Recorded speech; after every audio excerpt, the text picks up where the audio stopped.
Hi பச்சை பயிர் சாப்பாடு இதே மாதிரி செஞ்சு பாருங்கள். உண்மையாகவே ஜம்முன்னு இருக்கும். சமைக்கலாமா? குக்கர் வச்சு எண்ணெய் ஊற்றி எண்ணெய் சூடானதும் கடுகு போட்டுக்கலாம். கடுகு பொரிஞ்சதும் பெரிய வெங்காயம் சின்ன வெங்காயம் ரெண்டுமே சேர்த்துக்கிட்டு ஒரு பச்சை மிளகா ஒரு கொத்து கருவேப்பிலை.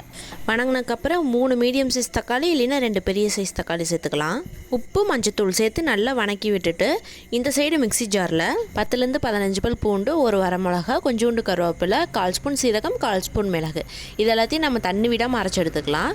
தக்காளி இந்த அளவுக்கு வணங்கினா போதும், ரொம்ப வணங்க தேவை கிடையாது. இதில் நம்ம அரைச்சி வச்சிருக்கிற அந்த பேஸ்ட்டை போட்டு நல்லா வணக்கி விட்டுறலாம்.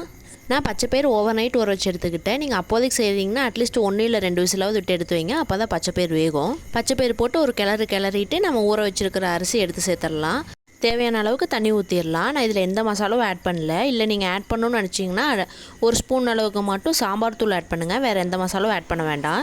அவ்வளோதான். மூடி வச்சுட்டு 3 விசில் விட்டு எடுத்து சாப்பிட்டிங்கன்னா ஜம்முன்னு இருக்கும். மாங்காய் ஊறுகாய் மஸ்ட்டு. கண்டிப்பாக ட்ரை பண்ணி பார்த்து கமெண்ட் பண்ணுங்கள். என்னோடய வீடியோஸ் பிடிக்குன்னா சப்ஸ்கிரைப் பண்ணுங்கள் மறக்காமல். பாய்.